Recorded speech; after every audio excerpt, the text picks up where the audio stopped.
I want to welcome you all to Buicks on the Bricks. I'm just going to take a very short minute and tell you a little bit about the history of this place, in case you're not aware of it. I know some of the local people are. Across the street is a Durant door building that Durant had his offices in when he formed General Motors. About 10 years ago, this factory where Durant built carriages in before he built cars was privately owned and in disrepair. And General Motors said, this is the birthplace of General Motors. We're going to restore this building. They did a wonderful job on it. In addition to what you see, there's an engineering school in Flint that some people may know of. It's the old General Motors Institute in Kettering. And Kettering had a library of Flint, Buick, and Chevrolet history. And they wanted the space. And so General Motors put in a state-of-the-art library here and brought all that historical information here. And it's available. There are conference rooms upstairs and the other areas. General Motors has meetings here, and it's open for students and others to archive and understand some of the history going on in Flint. So when General Motors bought this building and restored it, they asked us Buicktown people, we're the Flint chapter of the Buick Club of America, if we would promote bringing Buicks to Water Street to call the attention to the birthplace of General Motors. So we started doing that about 8 years ago, and every year, with the exception of COVID, we try to do something historic here and capture it. So the presentations and the things are recorded for history. So long after those of us that were involved with Buick and worked there and share that history is preserved for long after we're gone. One year we featured the turbo cars, and we had two of the engineers come in and talk about the development of the V6 turbo that ended up in the Grand National and the GSX. So that's the type of thing we're doing. This year I worked with Mark Barker and the Reatta Division. We've been Reatta Division members for years and have had one for a long time. And to focus on Reattas. So thanks for bringing them. I don't think I've ever seen this many in one place. So we're very pleased that you brought the cars and share with them. So with that, in addition to this presentation, for those that might not know it, there's also going to be a 2 o'clock presentation in the same room by Mike Todorov. Mike was an engineer that worked for Buick in special products, and he put a Grand National motor in a Reatta as a development car. And he'll talk about building it and trying to keep it straight with all that power. So that should be good. In addition, the main Flint Back to the Brick show is about a block and a half over the river on a walk. So, and I would like to introduce Mark Barker, who is the chairman of the Reatta Division. I'll let him take it from here. Hello everyone. This is fantastic. We have over 70 Reattas out there, which I think is quite possibly the largest gathering of Reattas since I think the Centennial in '03, or possibly the homecoming that April and Ron Gill did in 2006. But thank you all for coming. This is fantastic. I'm so excited that so many of you are here to see Dave McIntosh give his awesome presentation about the designing and concepts behind the Reatta prototype stuff. Without further ado, I will introduce the designer of our beloved Reattas, Mr. David McIntosh. Thank you so much for coming out, Dave, and I really appreciate you doing this, and I hope everyone enjoys. Thank you. It's great to be here. My name is David McIntosh. Born in 1941 in Owensboro, Kentucky, where there was nothing even remotely connected to the garment business. Moving ahead to high school, we got a project in high school that said pick a career and do some research on where to go to school for it. Well, I picked Art Center because when I walked in the door of the school, they had displays of student work all over the place. It was all kinds of stuff, not just cars. It was products, packaging. I don't even know what all. It was just so phenomenal. They also, that school was a place where the professors, if you want to call them that, were the instructors really, were people who had worked in the profession or were still working in the profession. So that made it even more appealing to me. And also Art Center was really the only school in the time that I went there in the 60s that had a full program with a degree in car design. So that was the place for me. And I graduated in '64 in the fall with a Bachelor of Professional Arts degree in Transportation Design. So went right, because GM and Ford both supported the school, they sent teams out at the end of each semester to hire students to work in their companies. And I got an offer from General Motors and left, stopped by home and went right here in this area to start my career, which I loved. And I think maybe I have a slide for that. Let's see. This is my first road test here. So these two sketches are from my first couple of years there at design staff. The bottom one was actually the very first studio. It was called Design Development, and we had a project that was a V16 Cadillac two-door coupe, of all things. Classic proportions, modern shapes. And there's all sorts of designs for that from the different people in the studio. But the studio was really there to see what you could do, what kind of designs you like to do, how you pick up on the new techniques, that sort of thing. So I actually did a model of this car, and the studio was run by Bill Porter, who was actually very well known later, and also his chief sculptor was Davis Rossi, who was an absolute Michelangelo of scale model cars. He was fabulous to work with, and he made this car look better than I did. I think he just made it really sing. So after that studio, I was assigned to where I did the car above there was Advanced Design 1. That was run by Ned Nichols, and he had Buick history. He's the guy to put the portholes on the Buick.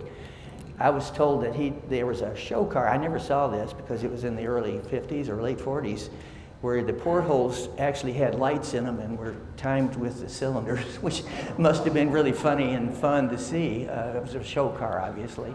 But his studio, Advanced 1, was also the place where they did the first Corvair and the '63 Riviera design. So I thought, wow, this is a cool place to be. So I really enjoyed working in that studio. But because both of these sketches, to me, in retrospect, have kind of a Buick quality about them, and my first studio assignment was Buick Production Studio. Let's see if I have the right one here.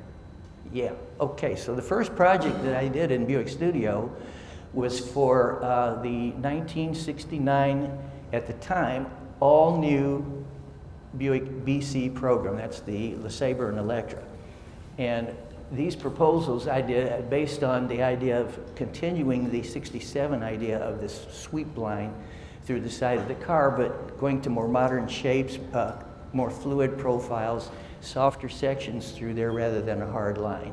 And I actually got as far as a full-size drawing of this, a tape drawing. We were doing tape drawings at the time. I don't know if I'm doing in-house terms here. Tape drawings, you get a package, which is the layout of the car where all the given points are that you have to hold. And then it shows you where the wheels are, where the person sits, and the windshield angles and things like that. So get a package, you overlay it with a fresh sheet of paper, and then you use thin black tape to create the lines. And it's a very fluid medium and a big improvement over the old-fashioned way. And so I learned that in design development first thing, was to do that technique. So I was doing the base pretty much on the red car up there for a new LeSabre. And at the time, two things happened. One is we had a new change of management. So Chuck Jordan, who liked the more fluid, clean shapes, was moved somewhere else. And Irv Ribicki took over, who was a little more traditional in his taste. And also, because of that probably, the program changed from all new to carryover. So we had a lot of hold points, and the theme was actually done by a young man named Mike Golden on the '69 LeSabre. Nice car. Let's see, what do we have here? Oh, before I get to this, real briefly, I have no sketches to show for it, but I worked on the '70 Skylark, which was the next program. And it was a facelift also, but it was all the sheet metal below the belt line. It was just the bottom of the car where it was new. And we actually had quite a bit of leeway, spent a lot of time on it. And it really became like a team effort. There were contributions from all around the studio to get this '70 Skylark, and I think actually it was quite successful. And I thought, in my mind, it came up to the level of the of the 68 GTO in it for 70. And I thought it was a beautiful, beautiful companion in the General Motors lineup at that point. These cars reflect what was an all-new 70 Riviera. Everything starts all new, and then they talk about it.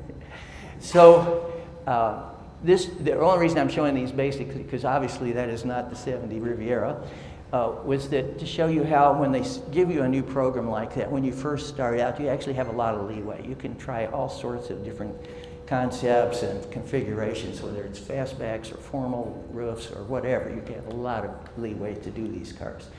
Well, what happened was, at this era for the 70 Riviera, we didn't know it in the studio, but Bill Mitchell, who was the vice president of design at the time, and I think probably a lot of you know who he was, quite a genius actually in some ways, was working on a new Riviera based on a boat tail speedster kind of concept. So he was doing that basically in secret in the basement of design staff. He could get on his elevator from his office and go right straight down to the basement and walk into that studio, and he had the only key for it, theoretically. I don't know who got to sneak in on that one. But so he was developing that car and we didn't know about it. Well, it turns out the 71 turned out to be the all-new program, and so the 70 Riviera, they told us to just do a facelift on it. Meanwhile, Mitchell had done a theme car that he did every once in a while. He had a particular love for Rivieras, and he had taken a Riviera and put fender skirts on it and this chrome sweep spear molding on the bevel line that you see on like the 66 through 69 Rivieras, and to give it more class, more elegance. He was going into his retro mode mainly because he wanted elegance in the cars. He was looking for more details and more interest to take place. So the front is just a redo of the front with the same sheet metal. Steve Pasteiner, if you might know Steve, he has a bookstore on Woodward Avenue and also a prototype shop in suburban Detroit. So he did that front end, and when we get around to it, I will talk to you a little bit more about the 70 Riviera. Let's see what we got next here. Well, I know it is. There was, because of Mitchell's interest in retro, there was a trend in the building which was lovingly called the four-fingered Farkle. And the whole idea about that, I think I know who made that up. Any rate, the idea was that the body and the fenders would be separate forms. They would not be all smoothed in.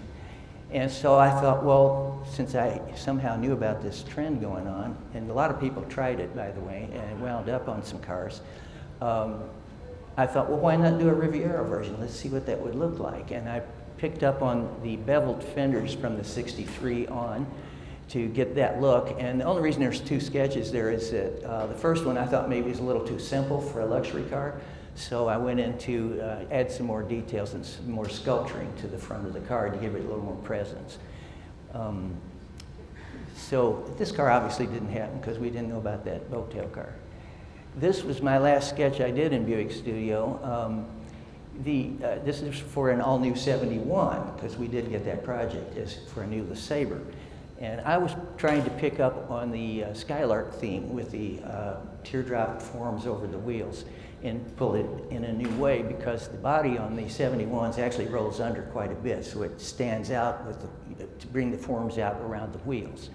But that didn't happen, obviously, and but that was my last sketch for them, and I was really happy with it. This is just the stuff that I was able to do in Buick Production Studio, so I do have some history in there. The electro wheel disc on the upper left there basically was intended to be a Wildcat sport wheel because I did it real tight to the criteria for the brakes so that you'd get a nice rim on it. Back then, rims were really cool. And my boss walked by, he was looking at it. I had a metal turning from the shop sent up to the studio, and I was taping details on there, like big slots for the sport wheel. He said, why don't you make that into an electro wheel disc? Okay, and took the tape off, keep the surface clean like the 67 car, which I thought was a really beautiful wheel, and then focused all the detailing around the center hub of the car and left the surface clean. And that became the electro wheel disc. The Wildcat ports you see below there were just based on a mock-up, and it evolved into what those were. And then the wheel disc on the side there is one of the most physical things that I contributed to the Skylark, the 70 Skylark, which was the base wheel disc.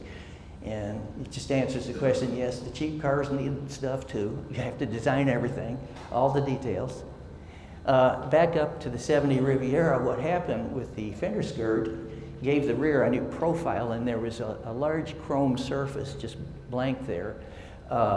This is when we were still doing taillights in the bumpers. That stopped with all the safety laws, obviously, and the bumper crash and so on. They didn't want the taillights in the bumpers anymore. But in this case, I was doing when I had a nice clean surface to work with there. I wanted to recapture that 63 Riv, but in a bigger scale.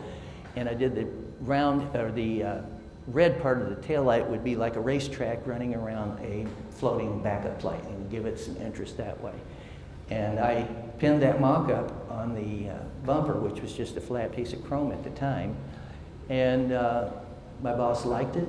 They sent it off to Buick, and I never saw it again until the car was in the showroom. That was it. It's just down, right down the line. You could do things faster then, I think, than, you know, probably. I had a short break from General Motors and was in California and had a chance to come back, and I was thrilled to do that. And my assignment in '73, jumping ahead, was Bill Porter and Davis Rossi. We were in the studio that I was assigned to now in '73, and I was thrilled about that. And '73 was kind of a pivotal year. That was when we had those gas lines. You remember those? Anybody remember those? I was in California, and boy, the lines were long out there because people did so much driving. But at any rate, these two people were the head of this new studio that I was assigned to, and I was glad to be back and doing what I felt like was my calling, what I should be doing. And I'm just mentioning him because this was a real pivotal time for me. Bill, it was by this time well known for the 68 GTO and the 70 Firebird that he worked on. And he was a terrific guy, a very inventive guy, also a collector and a college instructor. He did all sorts of stuff. He was really a very rounded, very interesting person. Dave Rossi, again, was just a super modeler. And I mentioned them because they were so critical to my career later. I considered my time in this studio as a master class in auto design because I got to work with not just Dave, but the other two modelers in the studio. The advanced studios were pretty small, but we had 3 modelers in there, and I was able to do a number of scale models over the years, theme models, theme studies, and some of the work we did actually got into production. But that was my master class. So I was well prepared for my next assignment, so I'll jump ahead to 1980. What happened in 1980 was Jerry Hirschberg was the head of the Buick studio and decided to go to California and open a Nissan studio out there. It's one of the first of the California design studios. And he took some modelers and some designers with him. So it opened up the building a little bit for new opportunities, and I and 3 other fellows were promoted to assistant chief designer in the studio. And my next assignment then was next door in Advance 2, working for Dave North, and he was well known already for the '66 Toronado, which was quite a radical and interesting form study of a car. Really changed a lot of things in the industry, and I thought this would be a great opportunity. And it turned out Dave was just great to work for. He let me work pretty freely in the studio. I really didn't have to be always asking him for stuff, and it was great. So this, jumping ahead now, what this slide represents is we were called, I was called with a group of designers down the hall to another advanced studio where they had a clay model project going, and the management was not happy with it. So, is that better? Have you been hearing me? Yeah, I know people in the front row did. Okay, so this fairly large group, I would say we were 5 or more people, designers, brought into this studio. They wanted a quick blitz on some new ideas for the car that was in the rails. And what it was an E-body 2-place car based on the mechanicals of the new downsized E-bodies, which in the mid-'80s were going to be quite drastically smaller than the previous cars. So a 2-passenger version of that car seemed like it was doable, and that's what they were experimenting with. Well, we sketched a few things and just played around with some stuff like this.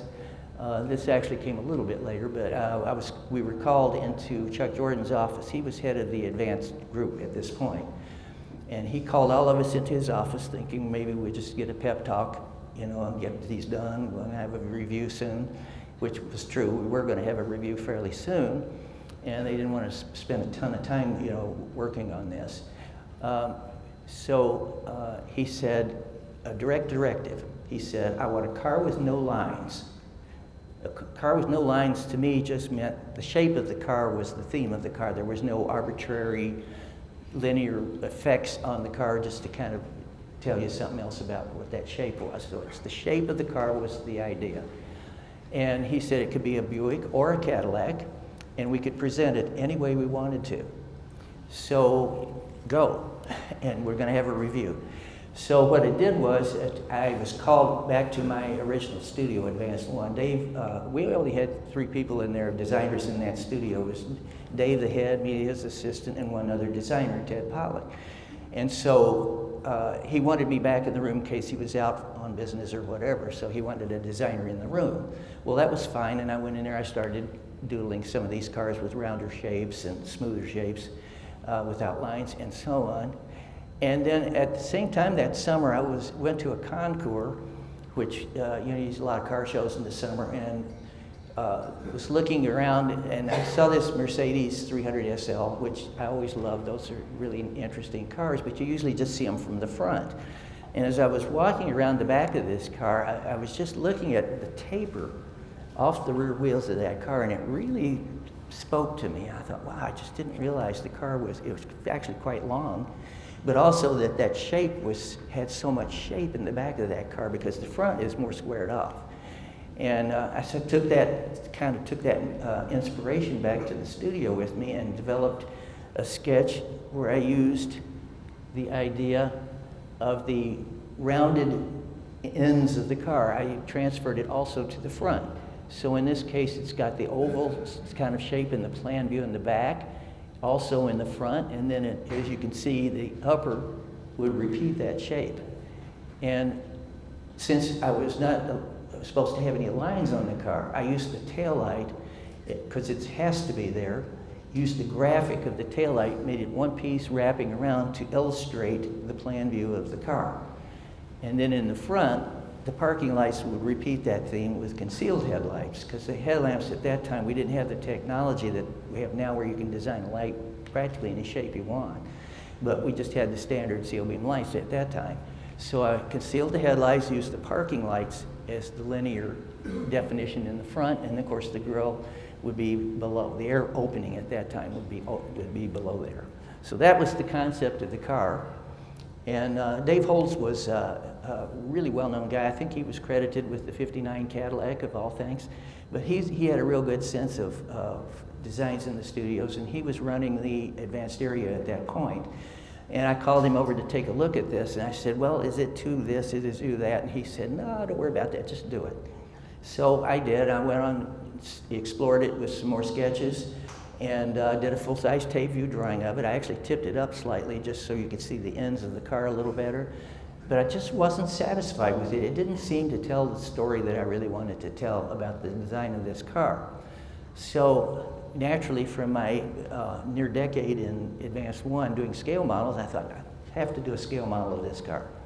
And Dave Rossi was our sculptor in the studio, and I thought, what more could you ask for? So I asked Dave North if I could have Dave, all the Daves, have Dave Rossi model the car for me. And he said, yes, go for it. So when I got with Dave, and we talked about the model, now at the time, and actually still today, is common practice, you do a theme model of a car, you'll just do half of it through the center line and a half against the mirror. In this case, I thought, that's not going to work for this design. It has to see the whole, you have to get the sense of the whole front and walk around, the idea of walking around the car and see the whole story of that the half model just wouldn't do it, and Dave agreed. So we did this model. So this was the first scale model based on that. Now some adjustments had to be made to get, mostly in the rear, getting the rear up a little higher. And what I used the taillight for in this case was because there's a fairly round section to the back of the car, which could look really heavy and bulbous. I put the taillight right at the roundest point so that it would hopefully not look quite so bulky and not so heavy. And then, of course, the bumpers were designed just to be as much out of sight as you could to keep the car clean. So that model was in the show with my tape drawing and the sketches in the auditorium. Now, the designers weren't asked to come and review that show. I guess the timing was fairly critical, and the bosses just wanted to be in there and do their own thing. So they picked my model. They picked this model to develop for this two-passenger E program. So the next thing you do is to create a full-size car based on the scale model, and they scan it, take as many sections off of it as if they need to get the look of the car into a full-size model. And then when you are through, get it put together, you go outside in the courtyard and compare it to competitive products. In this case, the Mercedes 450 SL by this time, which was pretty much the benchmark for a luxury two-seater car. Those cars actually sold quite well. And the Corvette, which was GM's only two-seater up to this point in the early 80s, Ed Cole had said there will be no other two-seaters but Corvettes. By the time Roger Smith took over, apparently that opened the floodgates. The Fiero was underway already. And of course, Cadillac was doing the same program, and this became assigned to Buick at some point. I'm not sure if it was right then, but soon. So while we're out there with this comparison thing, our chief engineer, Fred Daniels, comes over and starts sticking pins in the front of the corner of the car. He said, now this is where your car is going to be.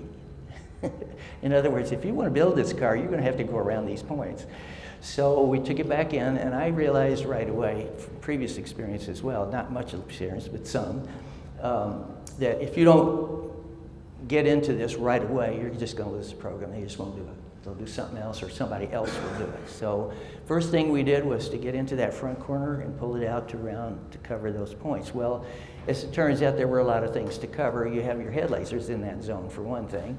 And so the corner hits has to do with bumper criteria, all those things that we had to accommodate. So here's a comparison of the scale model front end to the production car. I called it a problem of fitting an egg over a box, because like on the left graphic there, you could see that if you put an oval over a box, it gets really long. It gets way too long probably. And in the other case, you have to knock off structure underneath and redesign it. Well, by this time, with 3 other divisions involved and a lot of engineering going into this program, that was not going to happen. So we had to figure out a way to get around those criteria. So the first efforts were still pretty soft like the model, but eventually we got into some other things there. All right. At some point, now this is jumping ahead a little bit in this sequence, but the car I felt would need some brand character, and I was, of course, being my age, that 53 Buick kind of was a good representation of a theme that Buick used for many years, from even into the 30s and the 40s, on up to even our 69 B car had that treatment on the hood. It's just a slightly raised pad which comes down the center of the hood and then goes around the grille. Well, in this case, there was no grille to go around, so what the lines do is to come down, and like this 56 in the lower left corner there, it's actually a recessed thing, so you get a slight offset downward to keep the hood low for like a sporty look to the car, and then it lines up with the parking lights and then turns and goes around parallel to the bumper. And the idea was to pick up that theme that coming off the hood and surroundings, so it gave it a little Buick heritage. And then the grille itself stayed below the bumper, which became a much more heavy shape for our crash criteria. Lines up with those lines too, and then uses vertical grille bars. And the grille bars were just like what we call the no-brainer. You just, if you wanted to do a Buick at some point, you would just put vertical grille bars, and that's what they were. And so we didn't have any arguments about that. But the shape of those bars is not just a flat strap there. They actually have some shape to them. They come down and they actually repeat the section that's at the bottom of the door. which has a little bit of a curve in it. These grill bars also have that in there. And then the fog lamps were added a little bit later to give it some more detail and give it an up-level look. So this gives you a sense of how basically the original car, which we used to call those kind of cars silver bullets, they're just real basic shapes, streamlined shapes, into something that had some character that related to the brand. So that's why we did that change. And it accommodated, of course, with where the lamps are and everything, it accommodated the corner problems with the criteria. So this kind of shows you what the two cars look like. It's still pretty much in the same mode, but the execution is quite different, and here's why. Because of the downsizing, Irva Bickey was in charge of the entire General Motors lineup. So he did all the GM cars. And he, of course, on a usual visit, probably at night when we didn't see him, thought the car looked too big, and he told us to try a different section through the door. Now, the reason what I refer to as a section, if that's shop talk, the section is if you just drew a line through the car right there. That section, on this car, it's got a shoulder. It's a rounded form that comes off the front fender and into the rear, and it carries through the whole car. When you go to a monocoque, which is another term, but it came from aircraft, the idea is that the shape of the car, the skin of the car, and the glass is the same plane. Of course, offset a little bit for glass so you can roll it down. But what that did was then is to move the entire side of the car in. So this all got a lot closer into the structure and then chased on through front to back. And it also caused a situation where we had wheel criteria, we had to add wheel lips to the car. And we did it subtly, mainly because I knew Chuck Jordan was not particularly fond. He was the design director. He was not particularly fond of wheel lips. I think he thought they interrupted the look of the car or the theme of the car. So I just had him model it as subtly as we could to cover the criteria. But at this point, I had to say, I thought with the side moved in and everything, I thought, well, it's kind of plain. I don't know, I don't think this is working quite right. And as I have to tell a story on myself now, let me see if the next slide gets into that or not, or jumps it. No, it jumped it, so I won't do that one. At this point, I was thinking the car was a little plain, so I came in one morning, it was probably the next day where I was thinking this, and there was a modeler modeling a hard line across the front wheel. And I didn't really know why he was doing it or who told him to, but I know that modelers typically will put a line on the clay and then they'll model to it to get the surfaces flopping the light exactly how they want to control it, and then they would round that off with a radius. And I was looking at that and I said, boy, Tom, I think that line looks good there. Why don't you just leave it hard and we'll see if anybody asks us to take it off. Well, I didn't know. David had been called up to Irv's office and he said, get some lines on that car. No questions asked, do it. So obviously David asked somebody to put that line on there, or he did it himself. So I thought, well, that looks good. I think it actually adds to the car now. We get some character. And so the logical step from there would be to do one in the back. So you have this line that arcs across the front here, then it was logical to have it arc across the back and over the wheel. And what I suggested at that point was to leave the door clean, let those lines fade out, and give the car a personality of its own so it wouldn't look like a Riviera. The Riviera had a full-length bevel line, and I didn't want it to be a Riviera two-door. I just wanted it to be its own car, have its own character. So meanwhile, Dave North goes out to a product review in Wixom, Michigan, I guess it is, or Milford, out in Milford, Proving Grounds. And yearly we would have a product review show out there. And you'd go see the new cars and get to drive them and stuff like that. Well, he came back, he had seen the Porsche 924, I believe it was, which had a bevel across the front. And he said, why don't we try that? So we did. We built up the front to create the bevel line across the front of the car. And what happened for me personally in this case, it was a couple of things. One is it gave the front more poke, a little prouder looking to the car, which goes along with the idea of a luxury product. but also it took it away from the Corvette. The bullet nose was gone, and there's no relation to the Corvette, which I think was a very good move for this car. And the other thing is that it was at the right height to just connect it around the corner and go into that line over the front wheel. And to me, it reintroduced the concept of the car of walking around the car, but doing it with lines instead of with just forms. So I was real pleased about that. And then obviously, in the back then, I believe that was the next slide, wasn't it?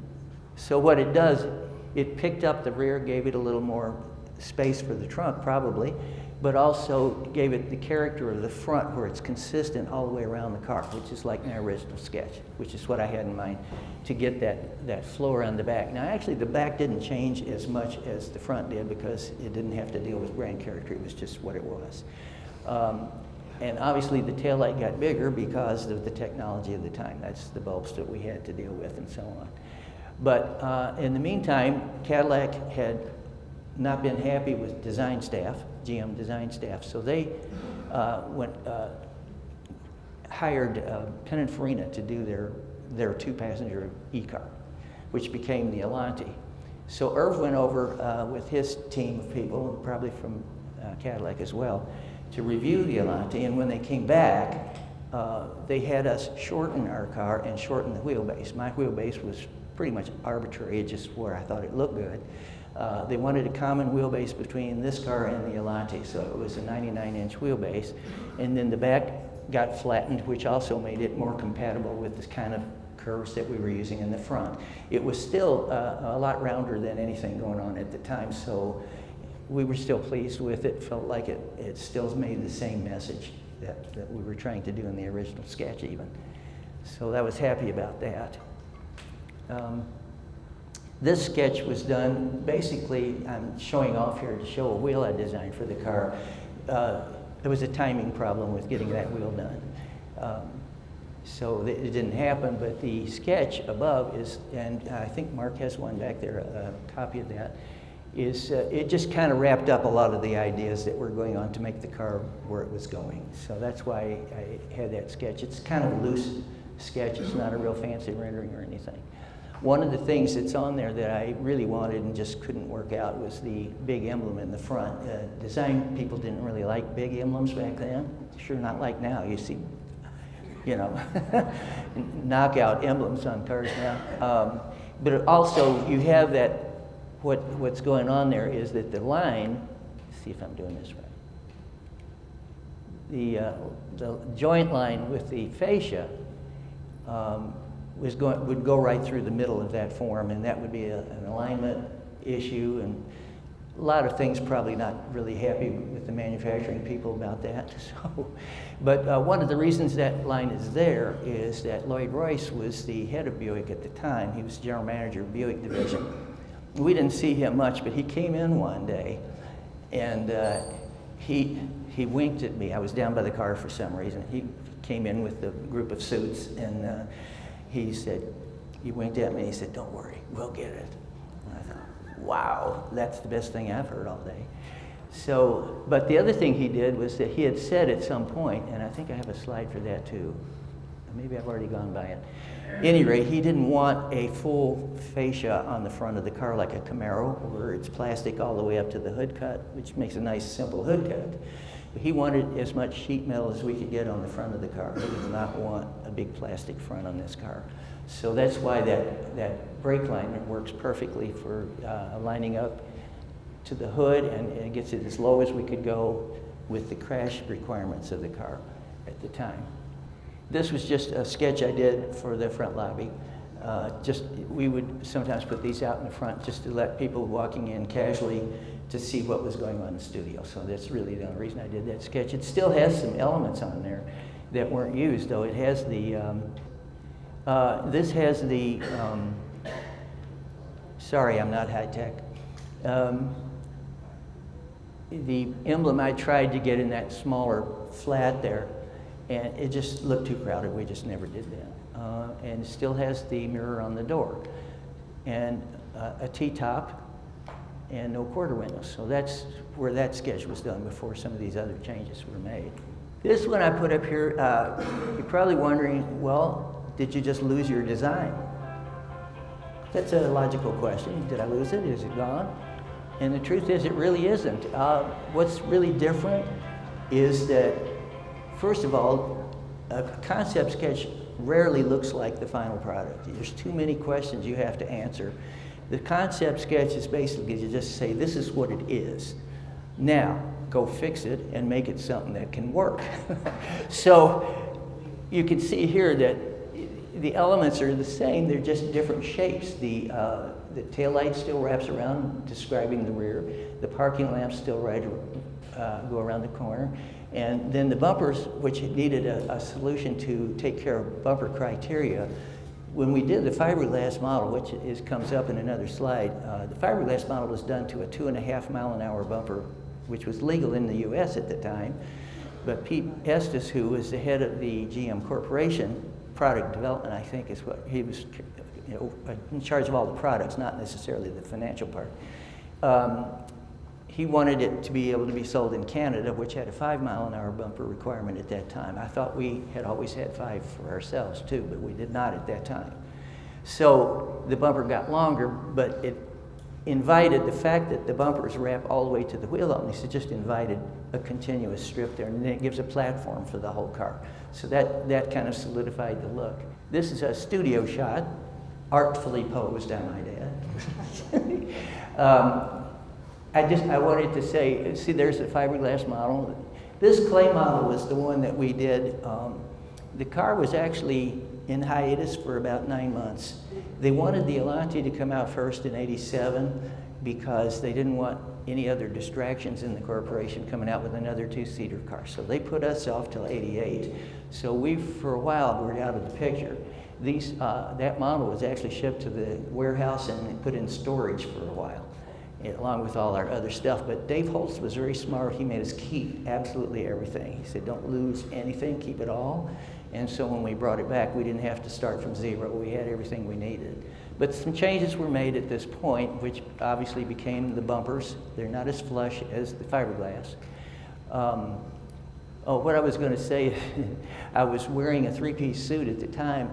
That was not for taking photographs. That was how we actually dressed to go to work. Harley Earl had started a policy many years back where he wanted his designers to look like professionals. He didn't want us to be wearing blue jeans and t-shirts in there. So when he brought in groups of people, executives said, these are my designers. That's what he wanted. So anyhow, that's why I'm dressed like that. It was not fun to actually work a clay model with that kind of clothing on, I'll tell you. And this shows some of the people in the studio. This is Dave Norris back here. And this is Ted Pollock, the other designer in the room. And that's one of our engineering staff, and these guys were the modelers. And this guy too, he was great. And this fellow here, I wanted to bring him up. His nickname was Tiger. I was asking someone about him today, and he didn't know Tiger. But Tiger was a fellow sent down from Buick to follow the engineering progress of the car, primarily involved with the suspension in the front end of the car. So he was in the studio with us for a while. He was not thrilled with front-wheel drive because he was a handling guy and worked with the Regals and the GS models of those cars for racing and stuff like that. So he was not a big fan of front drive, and it's probably one of the reasons we never had a performance version of this car, I think, because of the weight distribution with front-wheel drive. With the car being shorter than the Riviera would definitely throw the balance more toward the front. Now here's the fiberglass model. You can see we had a lift top on it, but as I was talking to Mark earlier, I don't think there was any place for this to be stored, but we just thought it was a good concept, went along with the strap over the backlight. But the Buick people still wanted to see what they could do to get a more open car. As you know, the 88 came out with a sliding sunroof, which was, I thought, a great idea. It goes up and over the roof because it's such a short roof. And so what they had us do was to do a rendering, which is what this red behind there, Ted Pollock did that rendering, and it was for a clinic. And what they did was to do different uppers. These were all just, the body was just the convertible. And then he had different versions of that convertible top configuration to put on there. And then they did a clinic to see what it is. And I assume the clinic went well. I didn't go to that one. And they were satisfied enough to make the convertible available in '90, which I think was really neat, because my first sketch was a convertible. I'm a convertible person. I like those. So this shows you the sketch. Now that's got the T-top on it, but you can see up in the upper corner, let's see if I can do that. Up in the upper corner of the,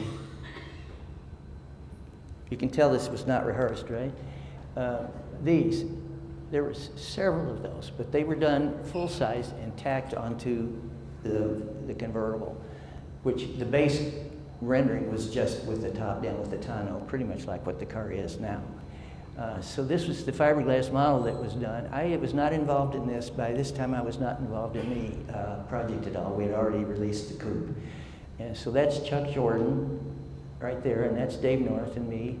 And this car has the change that we did around the front door. Two things about that. One is the quarter glass that I wanted to put in there because I wanted to keep the oval feel to the car of the upper from the original idea of the car.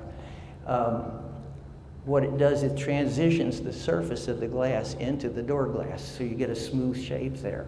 And you couldn't do it with just normal A-pillar kind of construction. There's always a break in just about every car made now. So that window allowed that, and then eventually we put the mirror on there, and what that did was, so that you didn't have to have any kind of a structure bolted to that fender, which would actually probably distort the metal a little bit, give you some dimples and stuff. So it made that clean, and then also by moving the mirror up there, it also moved back a little bit. It was smaller than it was before, simply because it was closer to your eye point. You could meet the criteria without having a great big mirror on the car. Meeting the criteria at the time, the ones today are quite large. So the convertible got done. I'm showing these because, first of all, the bottom one, it's over there. I brought that sketch in to show Mike Thoderoff. He's going to be talking about turbo Regals or Reattas after this, at round 2, I believe. Anyhow, I was playing around with the idea that Buick had a model called T-Type at the time, and I thought, well, maybe it's a turbo, maybe it's just an up-level hot model. So I was just playing around with some ideas with what to do. I didn't do any more because it was not part of the project. The IndyCar, by the way, though, was an actual project, and I did quite a number of sketches just showing different graphics and layouts for the car to run at Indy, to be a pace car. And obviously that didn't happen. I'm not sure. I imagine the politics were a nightmare and the costs probably weren't great either. So that didn't happen, but I was just really happy with that sketch, so I wanted to show it to you. Let's see now. These are some sketches I did after I retired. Raymond Loy once said, "Never leave well enough alone." Well, I didn't.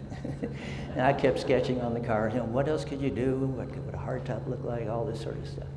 But I wanted to try hatchback, and I thought that you would be able to come off of this shape here and work into some sort of a hatchback. It's amazing what you can do with clay. The other would be like a hatch, what they used to call shooting brakes, something they made in England, a little 4-passenger or 2-passenger sports cars basically, but they had like a wagon back on them. I thought that was a neat idea. I wanted one so I could put my artwork back there. If anybody wants to build one, please let me know. These were my 2 cars, and I'm just showing you, and big surprise, Eva that bought my car brought it here. It's sitting out there. You'll know it from the wheels. And I must admit, when I found that car on Hemmings, I was looking for a black car because I gave up on the green ones. And I found this one, it had these wheels in there, and I thought, boy, that looks really good. I wish I'd done that. So as far as I'm concerned, if you want to change the wheels on your Reatta, fine with me. Because what happened was because of that time delay, the T-type wheel that was available for the LeSabre was picked because it was the sportiest wheel in the Buick lineup at that time. So they used the T-type wheel on the 15-inch. And then, of course, later the 16s, which I really like, that 16s. And because this car, the green car, had those wheels on it, I had those 16s in boxes, and I put them on my 90 convertible. So there you are. Big wheels always work. And this was the final showing of the Reatta fiberglass right there. And again, I had a three-piece suit on because I was wearing it that day. And Dave North said, well, get over there and get a picture with that car. I thought, why would I do that? But I just said, okay. I'm really glad, I must say. Really glad I did that. The name of the car came from Dave North. He was raised on a ranch in Montana. And out there they had filmed the film Giant, James Dean and Rock Hudson and Elizabeth Taylor. And when James Dean became a rich oil man in that movie, he had a ranch and it said Reatta right on there. But it's R-I-A-T-A, which was a Spanish word, I think, for the leader of the cattle drives. And they said it was like the lasso that he used, the head guy used to whip the guys and the cattle into shape. It was also called a Reatta. So the marketing people, Lynn Salata and Jake Qualman, were running the marketing on this car. And I believe it was Lynn that added the T. And then, of course, I think they changed to the E just to make it easier to say, so they wouldn't be calling it Reatta. So that works for me. I thought that was a great move for them. Wanted to say a couple of things about the interior. Roger Smith just absolutely insisted that we use the Riviera panel in this car, which makes perfect sense. It probably helped defray the cost, I would say a little bit at least, for coming up with that new digital instrument panel. And it was based on some ideas that were from a really advanced interior show that at one point had some very real radical kind of aircraft looking things, and that's where that kind of look came from. When they went to the airbag though, I actually prefer the airbag interior just because the roundness of the controls and the roundness in the center pad to me just reflect the outside of the car more. It's just one of those personal preference. I think they're both really interesting. So I think that's a few things, details. Oh, one last detail on the car. The last thing I had to do on the car was the rear bumper guards, which of course I never designed those kind of bumper guards on anything. But what was happening is that by this time they were testing the car on the proving grounds, and it was diving a little more, probably because of that front weight distribution, was diving a little high to miss some of the lower hit criteria. Criteria for bumper hits is usually in a range, allowing for contact regardless of the angle of the car. So there's a range that it has to hit. Was missing the lower range. So we just put the guards on there to catch that lower hit in case there was a situation where you might need that. So that was the last hurrah for me. The car was then continued on. The convertible was done in Buick 2 studio. They had 2 at that time. And working with ASC, who worked out the convertible top. So I think that's where my story ends. And I just want to thank you guys. There's nothing more flattering to a designer than to have your car actually being collected. It's the last thing you think of when you're designing them is you just want them new and you want to get all the best stuff in there you can. But when you see people like what you guys are doing, collecting this car and keeping it alive and prizing the design, that is the most flattering thing ever for a designer. So I thank you all very much, and thank you for having me here today. If you don't have one available, it takes maybe a few days in the shop to get that sent up. And then the modelers have to pack the clay on there, and then you can start working your design to it. So that doesn't take more than a couple of weeks, I would say. But to go from that full-size car into the engine, you go into the engineering and the manufacturing and all the issues those people have to deal with, that can take some time. But obviously they didn't have a ton of time because the car came out in '88. That fiberglass was shown in '84. So that was a short time frame. Fortunately, with using like the Riviera panel and of course that whole front structure, which had been crash tested, that saved them a lot of time. So then Hata Whiting picked it up and finished the exterior body stuff. What year was your original? My sketch was in summer of '82. So that's a long time.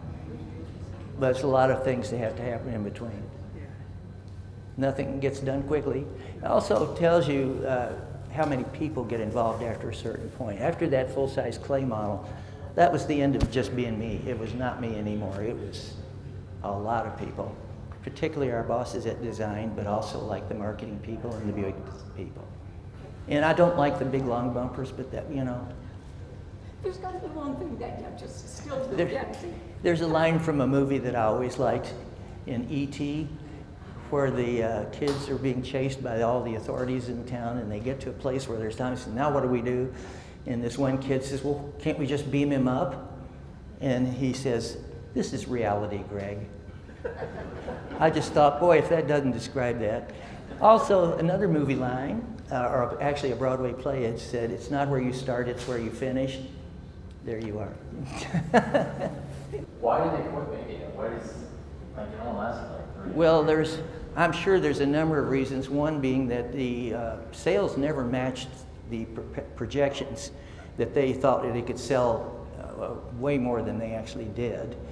Probably number one being GM being a very heavy-duty money company.